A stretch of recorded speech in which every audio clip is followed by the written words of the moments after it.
Assalamualaikum warahmatullahi wabarakatuh. Apa kabar sahabat? Saya doakan semoga sahabat semua senantiasa dalam lindungan Allah Subhanahu wa taala dan dalam kondisi sehat walafiat. Sahabat semua, kali ini kita akan coba berdiskusi sedikit terkait instrumen-instrumen dasar ataupun alat-alat apa saja yang digunakan dalam proses perawatan luka. Kita tidak akan belajar bagaimana cara melakukan perawatan luka ataupun tindakan merawat luka, tetapi yang kita pelajari adalah apa-apa saja alat-alat yang digunakan dalam proses perawatan luka. Baik itu luka kotor, luka bersih, kombustio, maupun luka-luka lainnya. Apa sih alat-alat yang digunakan? Kali ini kita akan coba diskusi terkait dengan instrumen-instrumen dasar dalam proses perawatan luka. Dalam proses perawatan luka, ada dua kategori instrumen alat yang kita gunakan. Yang pertama adalah instrumen steril, dan yang kedua adalah instrumen bersih ataupun non-steril. Di mana instrumen bersih atau non-steril digunakan sebelum melakukan tindakan perawatan luka dan sesudah melakukan tindakan perawatan luka. Tetapi, ada beberapa alat yang juga digunakan pada saat melakukan tindakan, dengan prinsip steril walaupun alatnya bersih. Yang kedua adalah set alat steril. Set alat steril ini digunakan saat kita melakukan tindakan perawatan luka pada luka pasien. Baik, kita akan mulai dari instrumen set steril terlebih dahulu. Ada beberapa alat ya yang terlihat di depan kita semua ini. Yang pertama ini ada namanya pinset anatomis. Pinset anatomis ini kalau dalam proses perawatan luka berguna untuk menjepit kasa ataupun menekan luka. Kalau ada pinset anatomis, pasti ada dong yang namanya pinset kirurgis.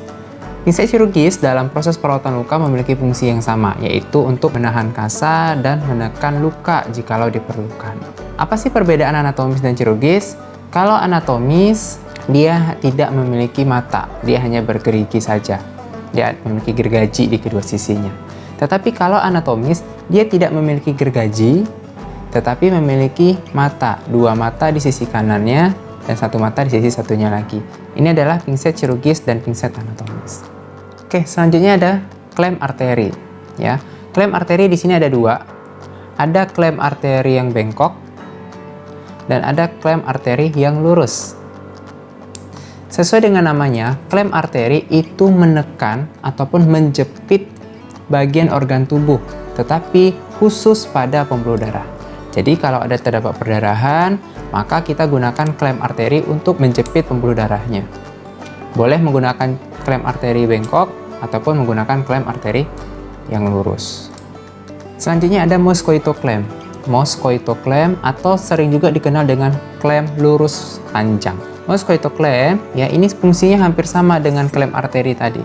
Hanya saja berbeda, kalau klem arteri khusus menjepit pada bagian arteri ataupun pembuluh darah, tapi mosquito clamp atau klem lurus ini menjepit organ lain, organ luar seperti peritoneum, ya kemudian menjepit kulit dan segala macamnya. Ini adalah guna dari mosquito clamp dalam proses perawatan luka. Ini digunakan biasanya untuk menjepit area-area tertentu. Nah, yang tidak kalah pentingnya dalam proses perawatan luka, kita kenal dengan gunting debridement atau gunting nekrotomi atau sering juga disebut dengan gunting jaringan. Di sini ada dua gunting jaringannya. Ada gunting jaringan atau gunting debridement yang bengkok, kedua sisi ujungnya tajam tapi bentuknya bengkok, dan ada dia yang lurus tapi tetap kedua sisinya itu tajam. Tetapi ada juga gunting jaringan yang tidak tajam di ujungnya, melainkan tumpul. Dan ini juga memiliki fungsi yang sama. Selanjutnya ada kita kenal dengan gunting uphecting. Gunting uphecting atau nama aslinya adalah gunting Littauer. Ini memiliki fungsi untuk membuka benang pada jahitan.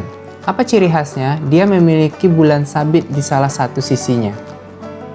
Ya, dan inilah yang akan kita masukkan ke dalam benang lalu dipotong. Selanjutnya, ini ada comb iodine. Comb iodine ini memiliki fungsi menampung NaCl atau normal saline dalam proses perawatan luka, dan sesuai dengan namanya, dia juga bisa menampung iodin dalam proses perawatan luka. Yang terakhir, ini ada bak instrumen. Apa sih kegunaan bak instrumen? Kegunaan bak instrumen ini adalah menampung seluruh set steril. Jadi mulai dari pinset, klem, Mosquito, gunting debridement, gunting uphecting, hingga kom iodin berada dalam satu bak instrumen yang kemudian nanti akan disterilkan dalam posisi tertutup. Selanjutnya, kita akan membahas tentang set bersih atau set non-steril, di mana set bersih ini terdiri dari beberapa instrumen. Yang pertama adalah gunting perban. Sesuai dengan namanya, gunting perban ini digunakan untuk memotong perban, untuk memotong kasa, kemudian memotong beberapa bahan-bahan yang diperlukan, seperti cotton sorbet, petisol, dan segala macamnya, maka gunting perban ini bisa digunakan. Perbedaannya dengan gunting episiotomi, kalau gunting perban ini dia memiliki tonjolan di bagian atasnya, sedangkan kalau episiotomi, punggungnya yang lebih tebal. Yang kedua, ini ada pinset anatomis. Loh, kok ada lagi pinset anatomis dalam set bersih? Fungsinya adalah ketika ada luka yang sudah diperban, maka pinset anatomis ini dapat digunakan untuk membuka balutan. Kemudian ada bengkok atau nirbekken. Nirbekken atau bengkok ini digunakan untuk menampung limbah medis dari tindakan kita. Seperti yang saya katakan di awal bahwa ada alat-alat bersih, alat-alat tertentu yang sifatnya bersih tetapi bisa digunakan pada saat tindakan steril, yaitu bengkok. Bengkok ini selain menampung limbah bersih, dia juga menampung limbah steril.